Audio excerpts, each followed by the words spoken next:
hockey friends and families around the world, and welcome to another episode in our new series, Our Girls Play Hockey. I'm Lee Elias, and I'm joined by Mike Bonelli and our newest addition to the hosting team, Sheri Hudspeth from the Vegas Golden Knights. Our goal with this show is to tackle the topics and discussions surrounding girls' youth hockey to better the game for everyone. So if you're involved in youth hockey in any way, we are going to provide value and insight to create both a better environment and experience for everyone involved. For this show, we introduce topics or questions to discuss, and each episode will have a featured expert panelist from around the game to engage in that discussion. For this episode, our topic is, how long should girls play boys hockey? Our expert panelist is a former professional hockey player who has been a member of Team USA in the Olympics, World Championships, and World Junior Championships, amassing 5 gold medals and 4 silver medals. Ladies and gentlemen, please join me in welcoming Megan Bozek to the show today. Megan, thank you for coming on Our Girls Play Hockey. Yeah, thanks so much for having me. I wouldn't say I'm necessarily an expert, but love sharing my experiences and growing up and where the game has taken me.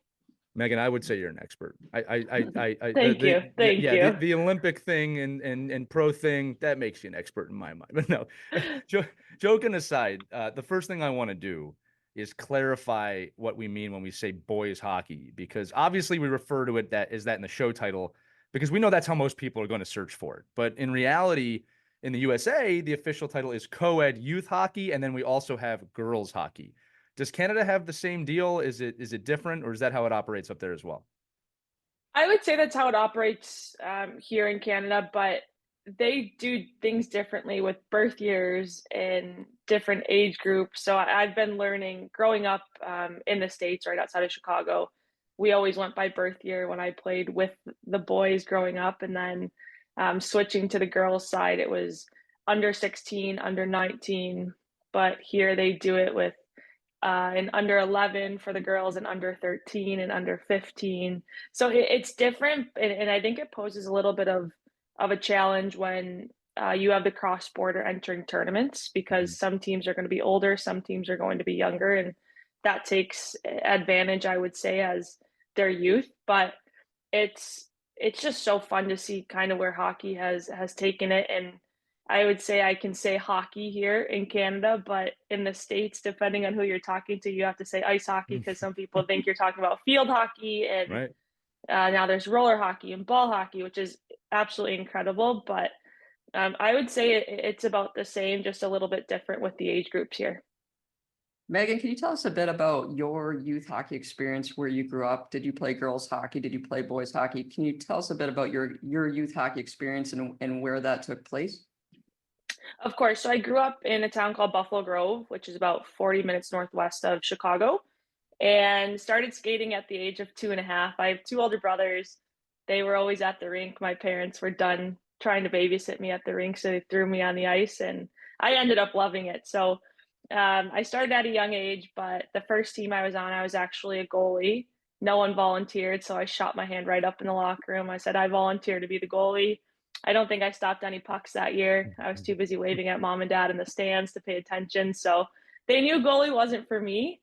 But I grew up actually playing with the boys until grade 8 was my first year with the girls. And so I actually got a year of checking in with the boys. So when the season started, I was one of the bigger ones out there. And after Christmas, I was one of the smallest. So it was really good for my development to have that year of check and that physicality.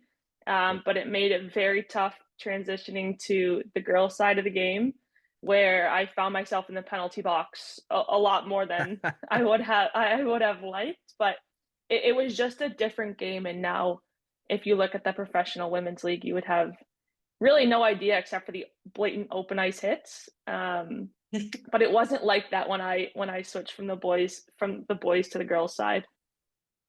I just want to confirm. So eighth grade. No, it's cool. Eighth grade, like 14 years old. I'm just trying to put a number to it. Yeah, I would say probably somewhere around there. Yeah, like 13 or 14. So I played 3 years of AAA boys for Team Illinois. Yeah. And then moved to 3 years of Team Illinois girls side, and then moved to the Chicago Mission for my last 2 years before I went on to play at the University of Minnesota. Understood. Go ahead, Sheri, my bad. Yeah, Megan. So here I coach the Vegas Junior Golden Knights 10U team, girls team. But our girls in our organization right now at this age are playing in a house league, which is predominantly boys. So they are dual rostered. They're playing on a boys roster and then on our girls 10U roster. I'm getting asked by parents, some girls within our organization, they're 13 and 14, a little bit older within junior nights, and they're playing boys. So what I kind of want to dive into in this episode is, when are you typically seeing girls like that they should switch completely into girls only hockey? And sort of, I would like to discuss some of the factors that go into that transition. You just mentioned checking, talk about the locker room situation, having to change by yourself, like that, those sort of factors that go into like when you typically see people switching into girls hockey. Yeah, I mean, right off the bat, you said it. Like changing by yourself. When I was younger, I was able to be in the locker room. And then obviously getting older, I got dressed in bathroom stalls, in hall closets. I had to go into the car at some arenas that didn't have extra space. If there's a place that I could change by myself, I've been there, I've done that. And it was just part of it. I didn't think anything of it. I wasn't being singled out. It's just the nature of how it was. And if I wanted to play with the boys, that's what I had to do. And it was completely fine. And I made it work. I wanted to be on the ice. I wanted to be out there. Is there a certain age that you have to switch? Absolutely not. I still see some of the girls playing with the boys in high school. I see a lot of girls now trying to go with only girls growing up. I think the social aspect, the comfort for parents. But if you're with a good group, it shouldn't matter if it's boys, if it's girls, if the development is there. And Sheri, you do such a good job in Vegas with development with those girls. Yeah, it's quite impressive with what you've been able to do in that market. And you see, when I've been helping you out in Vegas, they talk so highly of you. They talk about their girls teams. They talk about the boys that they've been playing with. And I think it's a good interaction and a good balance, so to speak, to have, because if you're just on one side of it at a young age and you want to switch to, say, go from girls to boys, go from boys to girls, I don't think you'll ever go back. So having the opportunity to start playing with your friends if you're a girl, and then start playing with boys if you have some of the friends out there, it doesn't matter, whatever you're comfortable with, but wherever that development is. I feel like the word development has gotten so lost now, because it seems like hockey has become a full-time 24-hour a day, 365 days a year kind of job, even at a young age. That development is kind of thrown in the back seat, and I don't think it should be like that. So wherever you can get that development, I don't think there's a certain age. I would say I learned a lot about my game playing with the boys, the physicality, the speed, the toughness of it, the grittiness of it.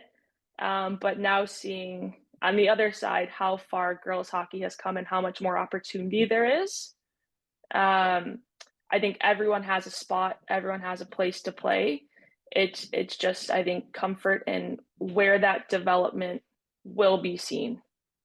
Yeah, good point on being seen too with with girls hockey, the older ones. Like if you don't switch into girls hockey and you're not playing in the showcase tournaments and you're not available to play in tournaments where all the college scouts are at, like the Stony Creek tournament where there's 120 girls, you may be playing in a smaller market varsity boys team, but Ohio State's not going to be able to see you there. Like you have to be on that circuit playing those tournaments with those teams, I think, to get seen. Like you can email, but you need to be seen at the girls hockey tournaments at some point, 16U, 19U, and they're really starting to look to get committed.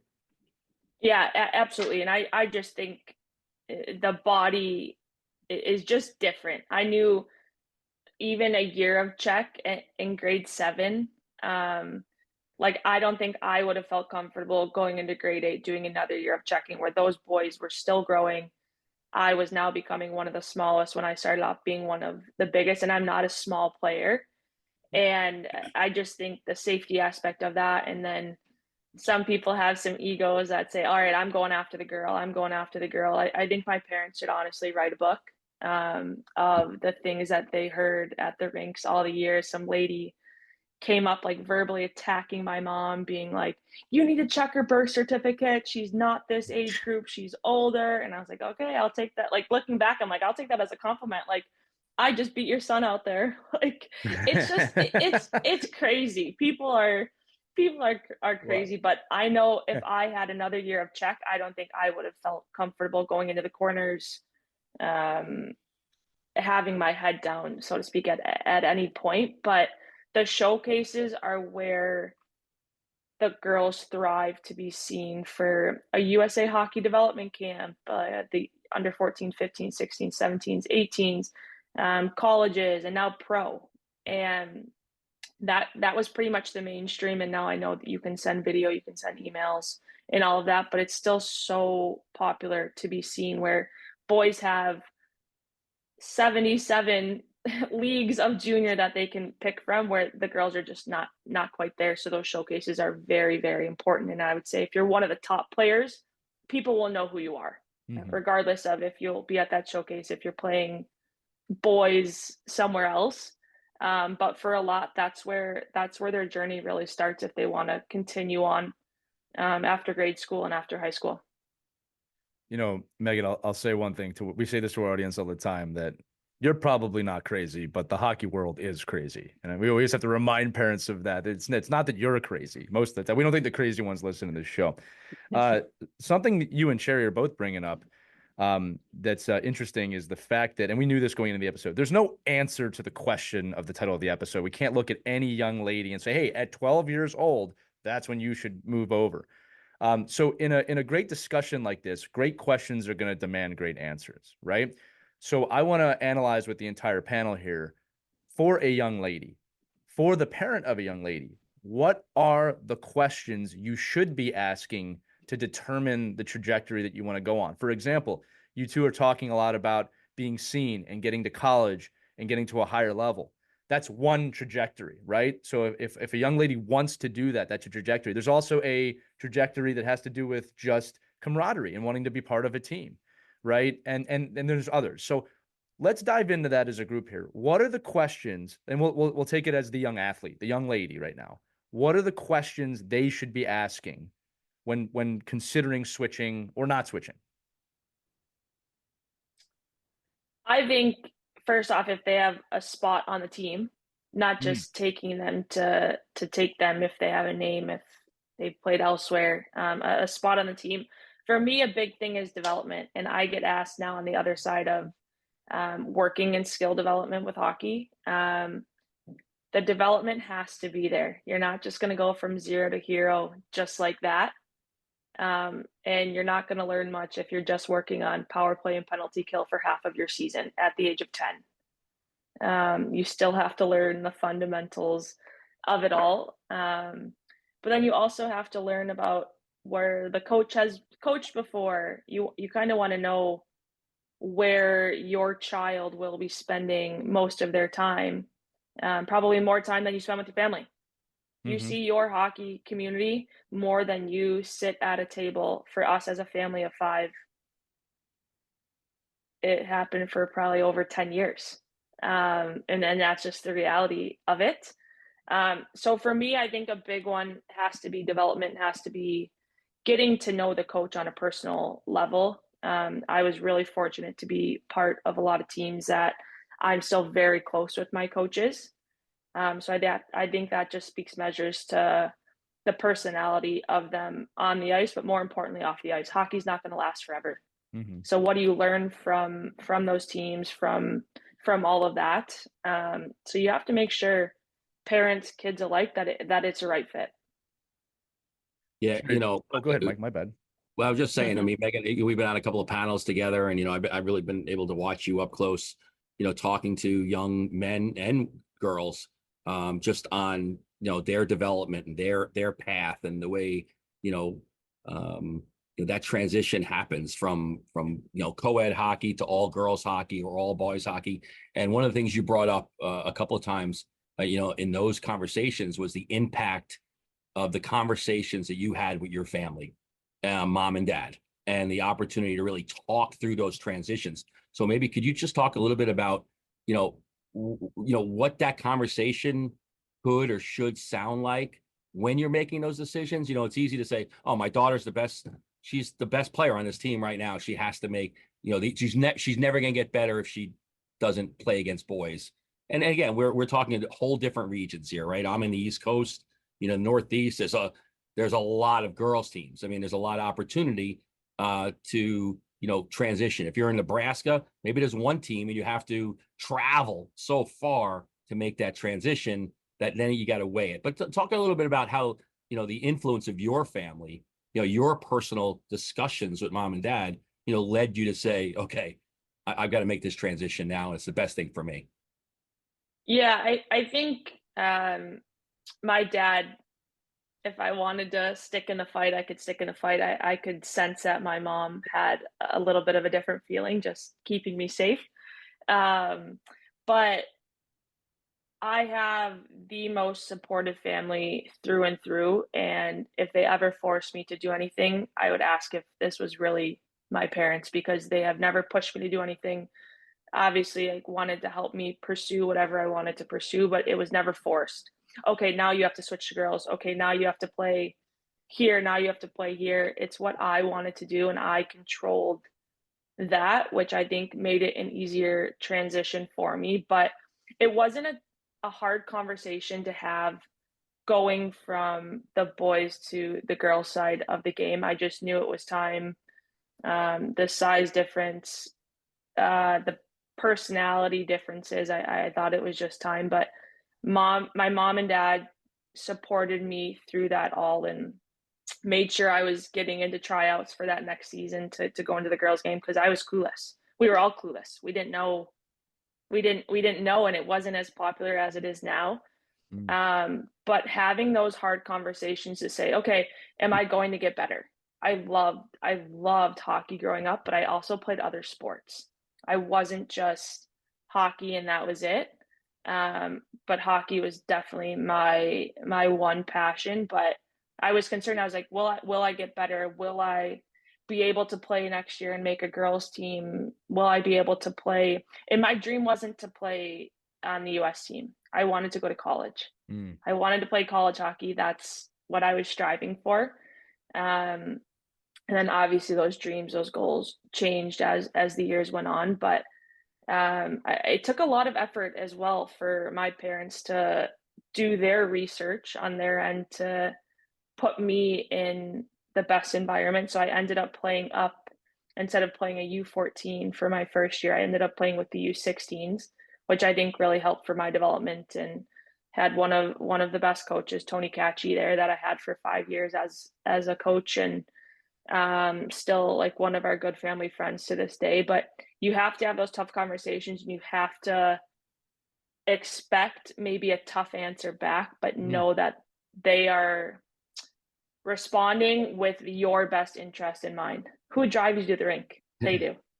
Who pays all of your equipment? They do. Who pays all of your fees? They do. So you have to realize that they're trying to help you as well. And I, like you said before, I think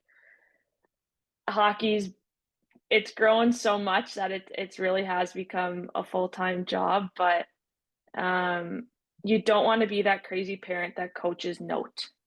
Right. And now on the development side of it, I've seen it all, unfortunately. But let your kids be kids. Let your kids learn a new skill off the ice that can help them on the ice. They don't need to skate all summer. They can go throw a soccer ball. They can go ride their scooters, play baseball, whatever they want to do. But it doesn't need to be hockey, because they are going to make the NHL. They are going to make the PWHL. They are going to be the next Olympic gold medalist. If it happens, it will happen. But there's so much that you can learn off the ice that you can take on the ice. And fortunately enough for me, my parents let me play every sport. I did 1 week of hockey in the summer growing up. And I'd like to think I turned out just fine. So don't put all your eggs in one basket. Yeah, we just learned from Brian Trottier, you can shovel stalls at the farm or carry buckets of milk or whatever you have to do, right? He gave us a whole farm workout. It doesn't always have to be do the farm workout. But so you hit on one of the questions I had too, was about how important coaches are in this transition. And maybe you could talk a little bit about, what are some recommendations or some pitfalls or some things you should look out for as a parent of a young girl that's looking to make the transition, and what should coaches be looking for when they're coaching co-ed teams? Yeah. I mean, it's so much. I mean, I found, like, I got to coach with the Connecticut Whale for a little while, coaching all women on one team, which is a lot different than the college hockey team that I coached that had no women and obviously all men. So but that co-ed piece from the time you start hockey at 5 years old until 13, 14, 15 years old, maybe a little bit about what could coaches be aware of when they're coaching teams that have young women. You mentioned the locker room piece and all that kind of stuff. So what else can we have a lot of coaches listening to the show. What else can coaches really look for in making that transition? I would say younger, still being the only girl when I was learning to skate, 6, 7, 8 years old. We're all just the same out there. There wasn't any, okay, there's a girl, we have to do this differently. There's boys here, we have to do this differently. I touched on the locker room piece already. It was just part of it for me. I didn't bat an eye twice at it. It is what it is. That's how, if I wanted to play, that's what I had to do. If I had to get dressed at home, in the car, in a locker room, in a bathroom, wherever, we made it work. And once I got older, though, with the boys, I felt like there was a little bit of disconnect with coaching staff because they didn't want to treat me differently. But the reality of it is, as these girls get older, their emotions, hormones, everything about a certain age it's hard. It's hard. It's new territory for a lot of people, but it doesn't mean to be that the girls need hand holding. And that was a big part of me just acting like one of the boys.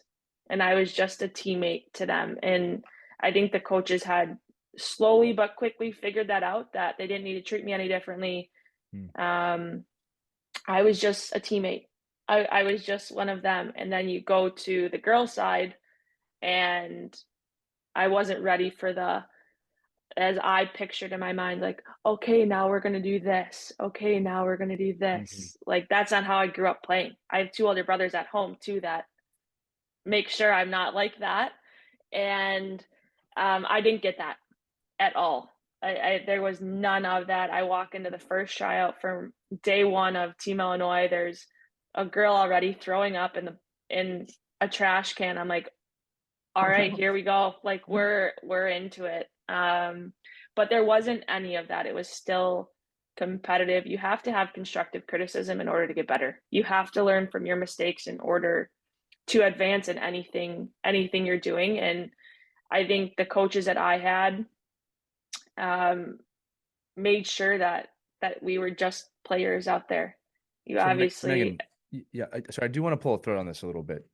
Could we just talk about maybe some specific examples of what you mean when you're talking about coaches maybe on the boys' side saying, oh, you don't have to treat me differently? Is there an example or a situation you could explain? Because I want to give the audience some context on exactly what you're talking about. So if you could, again, just trying to pull the thread on that to educate here. Yeah, I think the physicality piece on the ice, making sure that I'm not, even with non-checking, I think the boys think that they're going to check at the age of 7. So that's what they're teaching until it's actually legal out there. But okay, Megan, you don't have to go into the corner and do that one. Just items like that, which, okay, but I was like, I'm fine. Like, I don't, but again, I had coaches that it was great. And I know other people that played on the boys' side that wouldn't even be invited to like a full checking practice because they wanted to make sure she wasn't going to get hurt.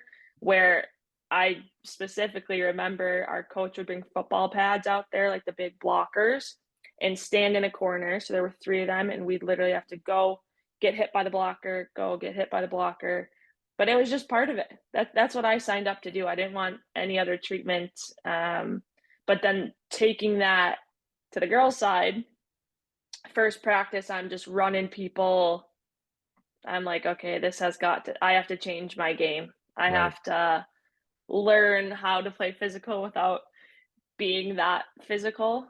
But the coaches weren't hand holding us. They weren't babying us. They understood, I think. A lot of girls in one room can be a lot. A lot of boys in one room can be a lot for different reasons.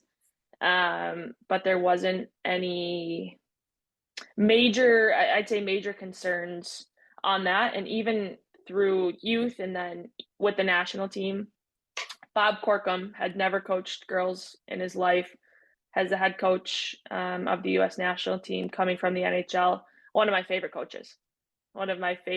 It's a clean slate, doesn't know a lot about the players, but ran it as an NHL organization. Ken Klee, same thing, NHL organization mentality, which it's just incredible to see that you don't have to be treated differently. You don't have to be singled out if you're a girl playing on the boys team growing up, and vice versa.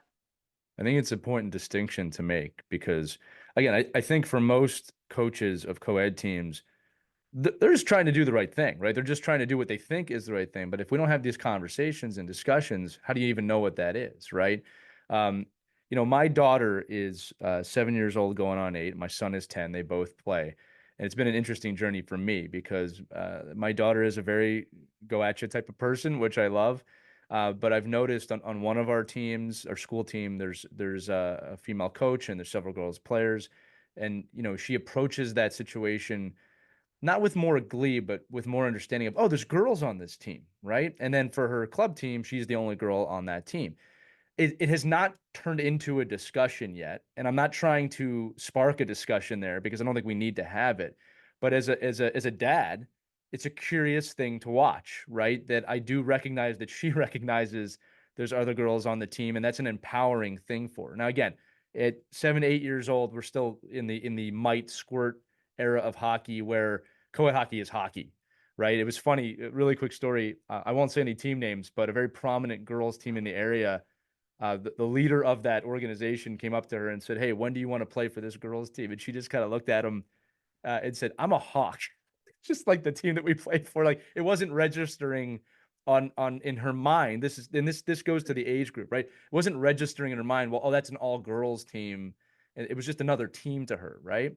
But I do look ahead as a father, and it's not why we're doing the episode, but this is why these episodes are so important to me personally, is to find those questions and to kind of, I don't want to say look for the signs, but maybe recognize behavior that, is she comfortable or uncomfortable? How is she approaching this? What should I say or not say, right? As a father, not just a coach, as a father, I can be put in danger of saying, "Are you okay? Do you want something different?" Like, I can't try to treat her differently in that sense either than I would my son or anybody else, right?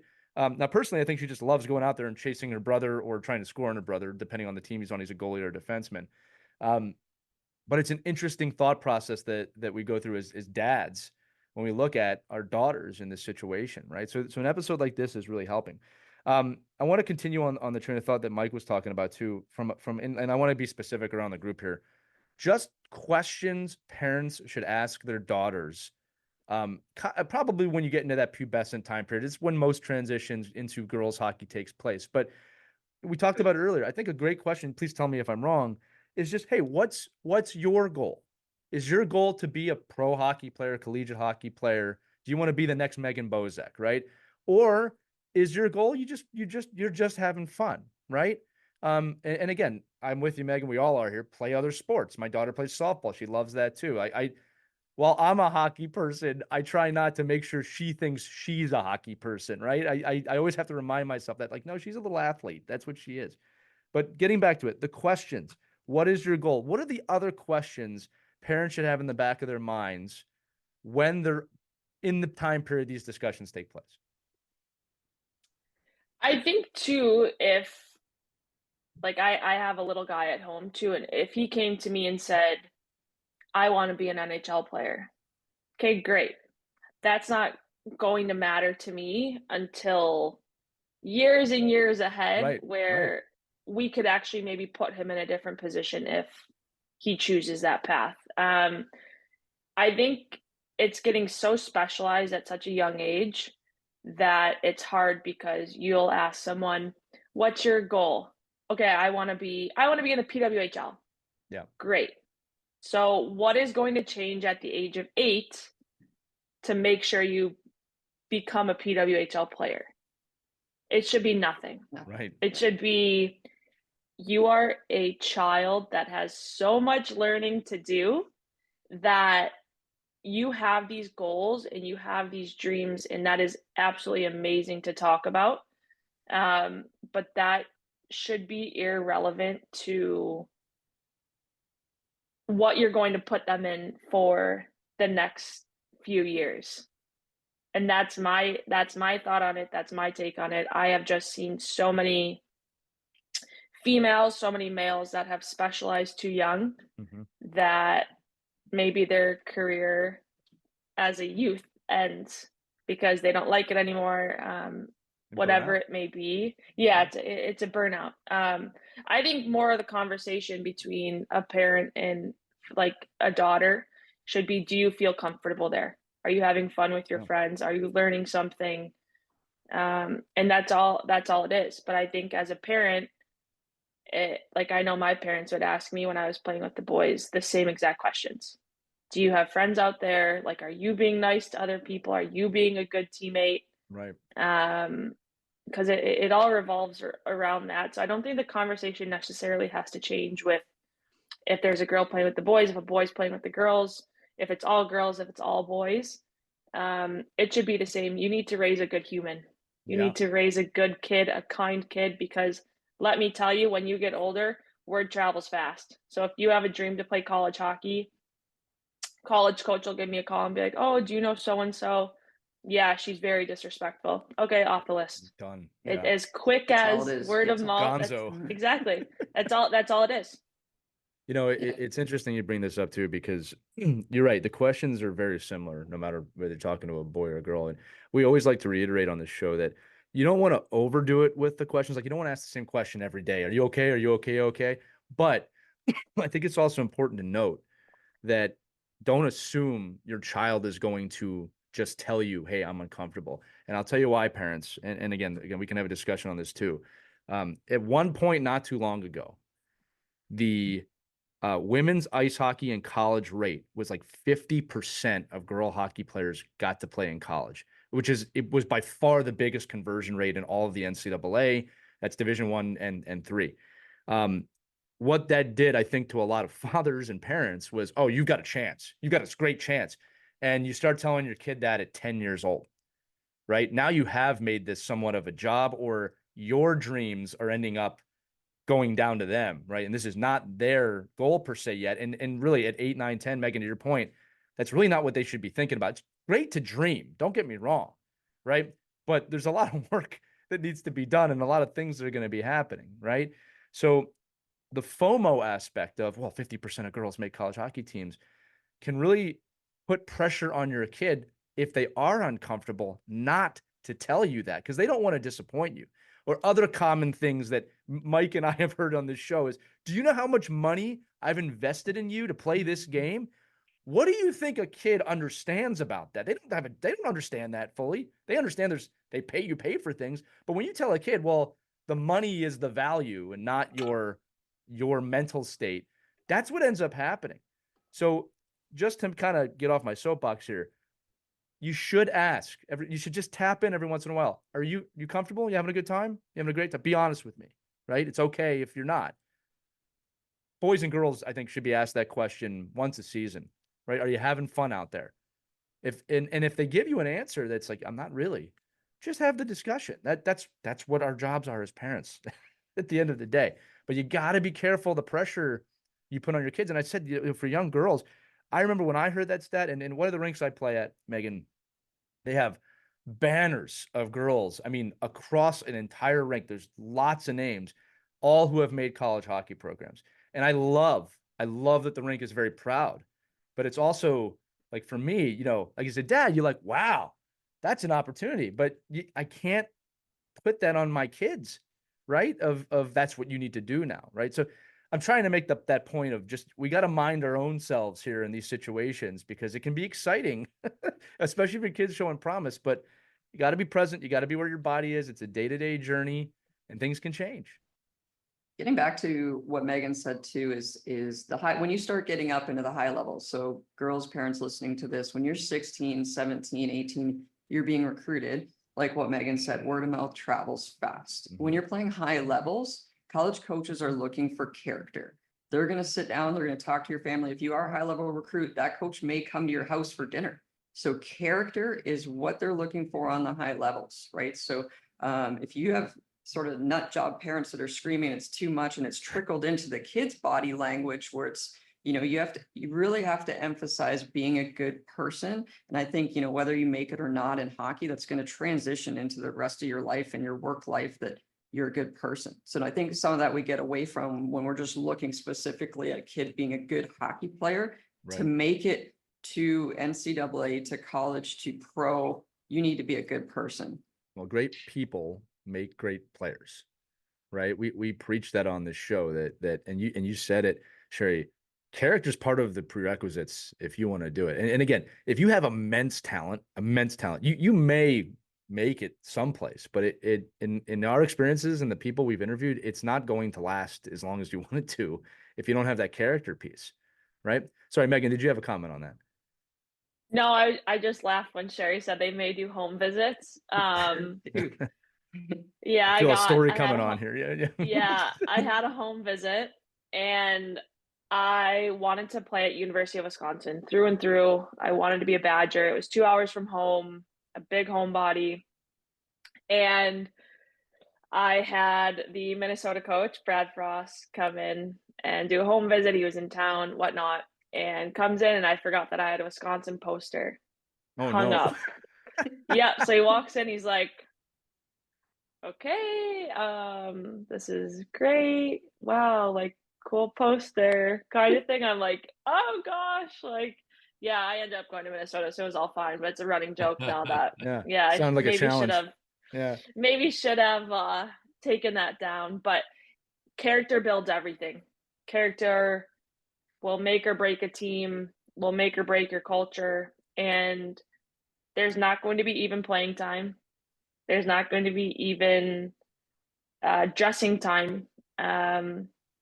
But character develops those leaders on the ice, off the ice, whether you play 23 minutes, whether you play 13 seconds. If people can come to you, you're a leader, regardless if you have a letter on your jersey or not. So that's just as important as being a top line scorer, because every team needs those character building players to complete their team. There's a reason you play a team sport, not an individual sport. Yeah, I think in seeing you two in action and watching, and we're talking about how the growth of girls and women's hockey is so big. But in the real scheme of things, it's tiny, right? I mean, it's and you've mentioned it a couple of times in your talks with these, elite 11 and 12-year-olds, that because it's so small and because it's so compressed, you are going to run into the same girls every single tournament, every single tryout, every single showcase. And then that reputation follows you. And it's so hard to change that initial piece. Like once you get that little, and I think, and really mom and dads too, right? Talk about, you're a recruiter, you're in the stands, you're in the registration process, you're in the thick of the tryouts. Talk real quick just about that mom and dad and what their intensity is like with the girl, signing up and registering, and how that affects your decisions to put certain people on certain teams. If you're a parent, keep your mouth shut as best as you can, but for the right reasons. So if you see something, you say something, whatnot, but you have to realize that you are putting your trust to drop your kid at the bus stop and send them to school 5 days a week. You can do the same thing, but now you have a little more leniency when you get into sports because you drop them off. Well, now I can watch. Oh, well, now I can talk to the coaches. Oh, now I see a recruiter. I see a college coach. Let me just go ease my way up there. It's a balancing act, but let your son, let your daughter perform. And if they need help, that's when you step in. But let them do that. You're not going to go to college with them. You are not going to go to the rink every day with them. And I will tell you, and I've seen it before, if you have parents that get too involved with a coaching staff with now talking to college coaches, it travels. People know. And it's not a good look to have. Let your daughters just play without the stress of worrying about, oh, I see dad in the stands, he's talking to someone, or I see dad or mom in the stands and move your feet, move your feet. Coaching from the stands, let them play. There's time after, and I know Mike, we chatted about this last month on a panel. Give it a little bit in the car, let the game sink in, whatever it may be.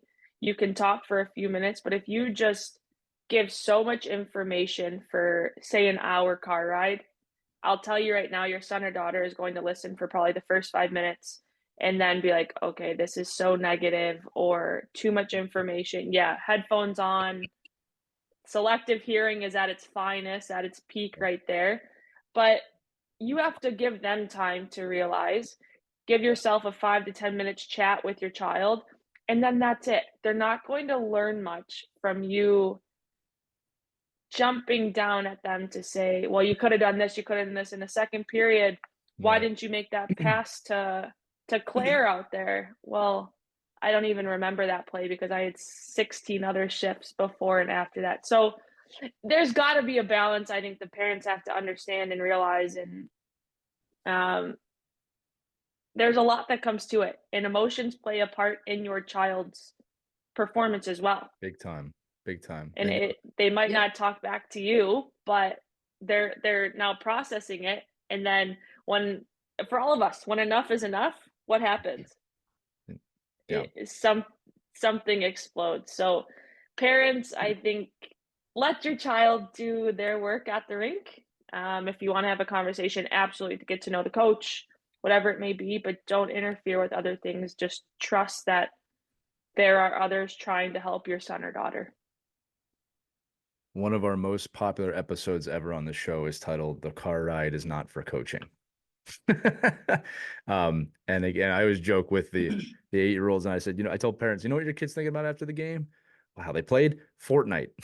They're thinking about getting back on the Xbox and the Nintendo Switch, and probably not thinking too much about hockey. Now, with that said, every parent loves it, but when a kid says, "Hey, how'd I do today? What'd you think about the game today?" If they engage, I engage. But after the game, and it's hard. I always say this to parents, it's hard, but you don't bring it up unless they do, right? The car ride home is not for coaching.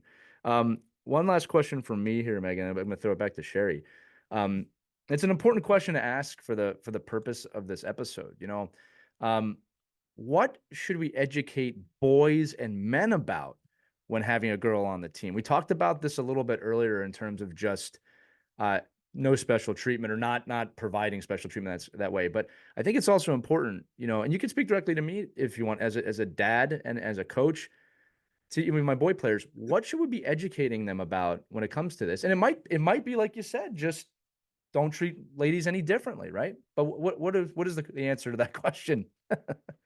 Yeah, I think obviously depending on age and all of that, and obviously if there's a girl in the locker room, don't get unchanged and all of that. But as a younger youth, treat them as your friend.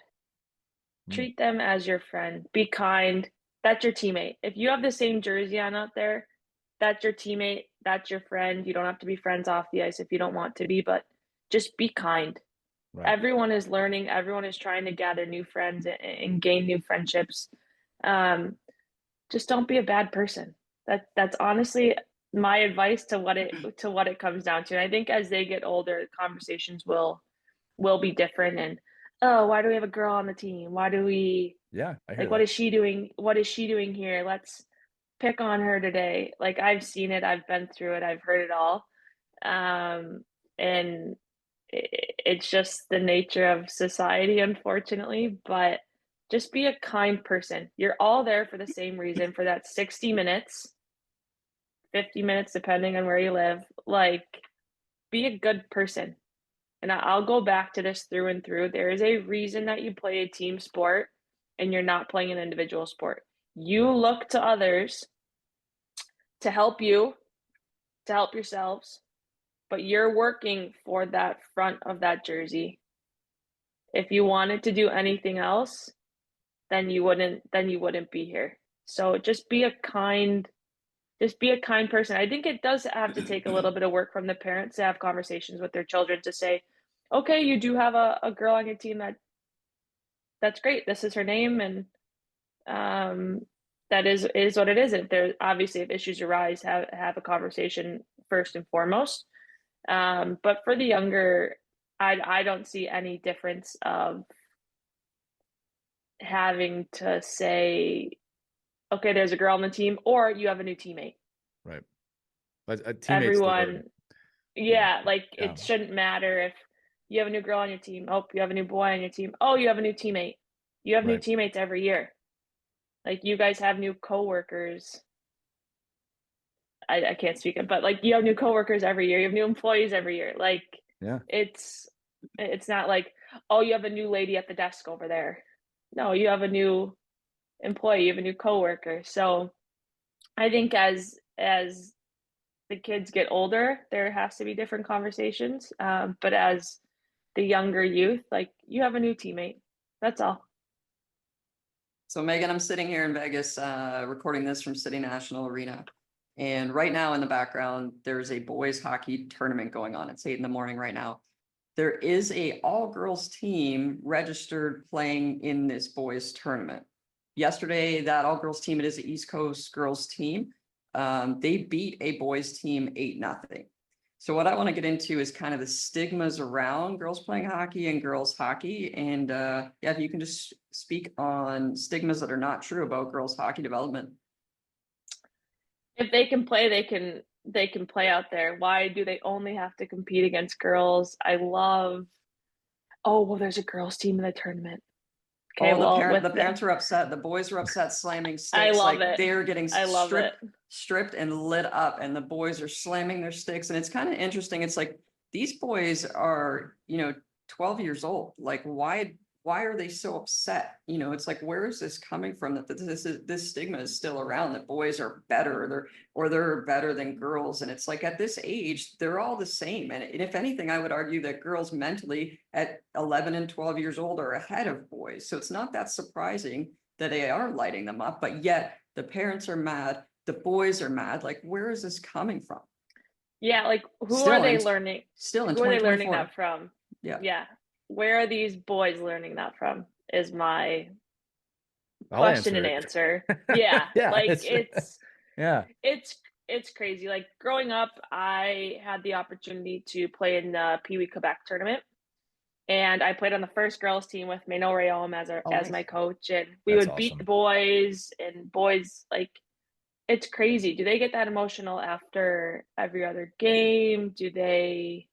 It's wild. And Sheri, like you said, it's 2024. I can't believe this is still a thing. But where are they learning that from? Where are they, oh, well, we had to change our game because we couldn't hit them.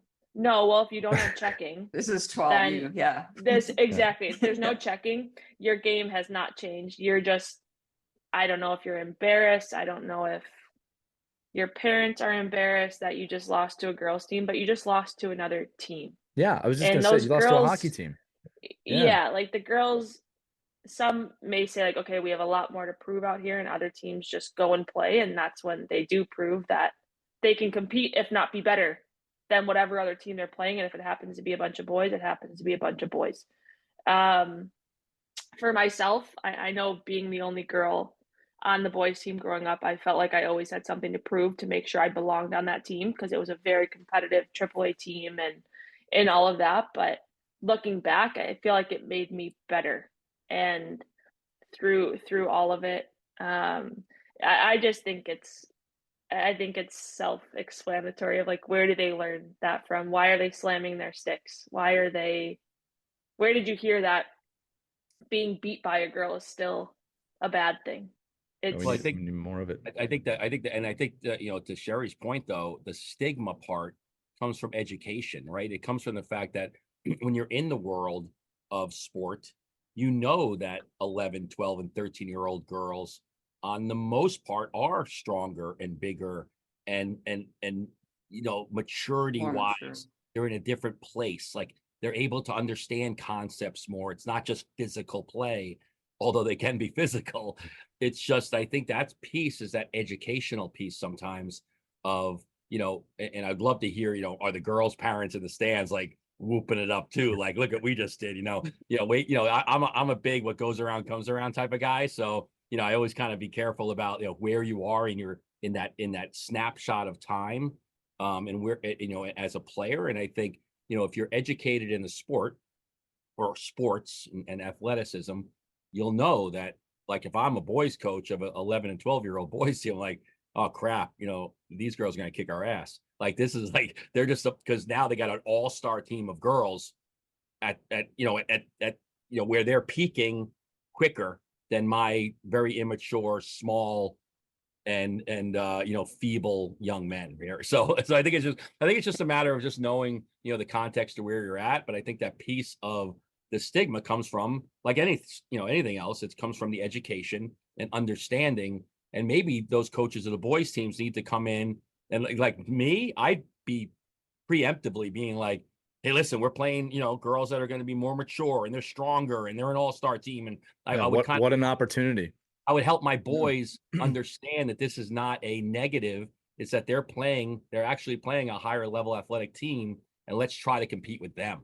And I think that's just how you can help, frame that, so it's not a stick swinging, angry boys that are all worked up that they're getting beat by girls. Well, I'll add in too here, Mike, that my son's team in his division, there was an all-girls team with the junior Flyers. And I think the coaching staff for my son's team, and he's a squirt, so a little younger than 12, but the way they presented that team was, you're playing the junior Flyers tonight, and the junior Flyers are a really good program. And which is 100% true for that team. Yeah. It was never, you're playing a girls team. And when they, that team kicked their butts a few times, there was obviously some chatter of like, they're all girls, but so what? Like, that was kind of it's a hockey team you're playing the junior Flyers. You know what that symbol means on their jersey, right? There's probably people listening like, well, it means this. No, the point was, you're playing another hockey team. Didn't matter from a coaching standpoint, if you will, the gender of the other team. I think another important thing, and Megan, you brought it up, but I'll say it as a guy. I hear things all the time, and I think as men and women, but mostly men, you got to mind the things you're saying. I'll give you a great kind of low-level example that I hear every year. I live in Philadelphia. We love the Philadelphia Eagles here. The amount of dads who have daughters that call the Dallas Cowboys the Dallas Cowgirls is astounding to me. Now, I understand what you're trying to do, but what you're doing is putting the word girl as a weakness. That's what makes them weak now, that you're calling them the Cowgirls. And I remember I turned to one of my friends and said, like, what are you doing? Like, your daughter's right there. Like, don't you realize what that means to her? You're telling her they're weaker as the Cowgirls. And again, this is one of those things at home, you can roll your eyes and say, wow, that's different. Yeah. You got to mind your language. And there's a lot of language that I will say this, it is always getting better, but there's a lot of language that we'll just say, and you don't realize that, like without going into it, dads, when someone's weak in your mind, what is the go-to word that most men say? You're a blank. And it's not right to say that. Now, to be fair, I've heard girls say that too. All right. But my point is like, you got to think about these things before you say them. It's in your language. Right. Now, you tell a boy till they're 12, don't be a blank, don't do this, don't be a girl. You're playing like a girl. Megan, to your point, Sheri, to your point, what do you think happens when a girl beats them? You've been telling them that that's weakness, which it's not, for their whole life. So to me, that's part of the solution here, and breaking that stigma is mind your language when you're talking to your own kids. And again, dads and some moms, you probably don't even realize you're doing it. You're just not conscious to it. I'm not trying to point a finger at you. You don't have to feel massive shame if this is something you've done. If you recognize what we're talking about here, just make the change. John Cooper just did it. Yeah. I mean, he had to apologize for the thing. Yeah. I mean, I had to ask a coach that we had, and he's an older guy and coaching with our lacrosse kids. He's like, "Come on, ladies, you got to get going out here." I'm like, "Listen, John, you really can't say that anymore." Say that. I said, "Those ladies will kick your ass. You're putting me in a bad spot here." You know what I mean? So I said, but at the same time, to Megan said earlier, don't be not hard. on the girls. Like you've got to, if you're it's going to go both ways, Good right? point, If you're going to Mike. be like, listen, I'm going at you right here, and I think from a like a grow the game perspective, and from where I stand most of the time in my professional career, I kind of put the girls into groups earlier, younger, not thinking about the development piece, but thinking about the social piece, Right. and thinking about like everybody's not built. I mean, Megan Bozek and Sheri Hudspeth, and you guys are. I can guarantee you were elite athletes growing up. You were probably the best Athlete is a key word there too. boy or girl. It didn't matter. But the fact is, there's a lot of boys and a lot of girls that aren't that. And for us to grow the sport, sometimes we have to put the the girls that aren't as aggressive, the girls that maybe are a little bit, and boys, in places where they can succeed, and try to keep them in the sport as long as we can, and then see if they blossom out. But not everybody's going to be like, oh yeah, I can't wait to play with the boys. I'm going to kick their butt and because that's just not how all our athletes are made. And Sheri experiences this now because she's part of growing the game. It's not her the job, right? And Megan, your job with the with the stuff with the Rangers you do and other programs is not to produce PWHL players. It's to grow the game. And I think that's where you could be a little bit of everything, but understand and watch that athlete and say, okay, where can I push this athlete?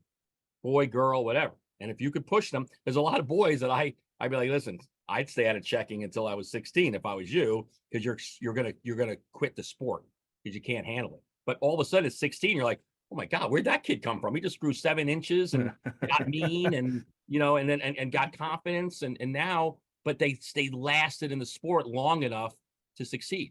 And I think that's really one of the biggest pieces here, of that total development. So, Megan, we're out of time, but I have to ask you this one kind of quirky question. If I'm not mistaken, you won 2 national championships with the Golden Gophers. Is that correct? Yep, Oh, Golden tough. Gophers. Right. So did Wisconsin ever contact you in any way and just think about that from this other standpoint? Oh, We don't have to yeah. talk. You know what? I again was put in a very good position to have a choice of what school I wanted to play at. And I love that Wisconsin was close. I was also looking at Boston College, Boston University, and Harvard. Just too far for me. I don't think my studies were up to grade to go to Harvard. So I visited Minnesota. I absolutely loved it when I got on campus. Knew I wanted to spend 4 years there. And Wisconsin ended up winning my sophomore year. And then we beat Wisconsin my junior year to win the national championship. And then we actually went undefeated my senior season. Yeah. And won another championship. So no hard feelings. I think one of the best things, parents take note of this, that I ever did was before I committed to Minnesota, I called Wisconsin, Harvard, BC, and BU and told them I was committing somewhere else. So they heard it from me. It wasn't an email. I called them on the train going downtown Chicago with my mom. I'm in tears, but I knew it had to be done. And to this day, coaches still remember that. And it's kind of something so simple that took 10 minutes out of my day that they're hearing this decision from me in all of that. So when you have communication, choose to communicate, but don't do it for your children. That's that character piece that we've been talking about. Megan, a few things I want to thank you for. One, I want to thank you for everything you've done for hockey at every level you've played at. Your character is oozing out of this podcast in the best way possible, but it is such an honor to have you on. And that's the second thing I want to thank you for, is giving us so much time today to discuss this issue. And I know our audience really appreciates it. So thanks for coming on. Yeah, thanks for having me. I think you guys are in good hands, and coming up around the youth with Sheri and Mike, it's a great podcast to be on when you have so many people involved in the youth. And it's just incredible to see where hockey has grown. And I don't think you ever could have imagined that Sheri would be running a program in Las Vegas. when it's 176 degrees out. So Yeah. that's what the kind of people you need to make the world go around. So thank you very much for having me.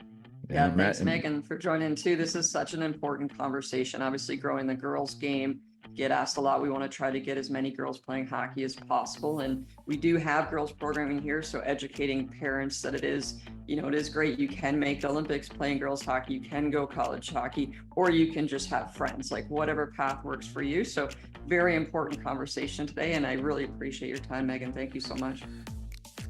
Of course. Thank you so much for having me. I look forward to seeing where we're at 10 years, 20 years, 30 years from now as the game continues to grow. That's going to do it for this edition of Our Girls Play Hockey. For Mike Bonelli, Sheri Hudspeth, and Megan Bozek, I'm Lee Elias. We'll see you on the next episode, everybody. Have a great time and skate on. We hope you enjoyed this edition of Our Kids Play Hockey. Make sure to like and subscribe right now if you found value wherever you're listening, whether it's a podcast network, a social media network, or our website, ourkidsplayhockey.com. Also, make sure to check out our children's book, When Hockey Stops, at whenhockeystops.com. It's a book that helps children deal with adversity in the game and in life. We're very proud of it. But thanks so much for listening to this edition of Our Kids Play Hockey, and we'll see you on the next episode.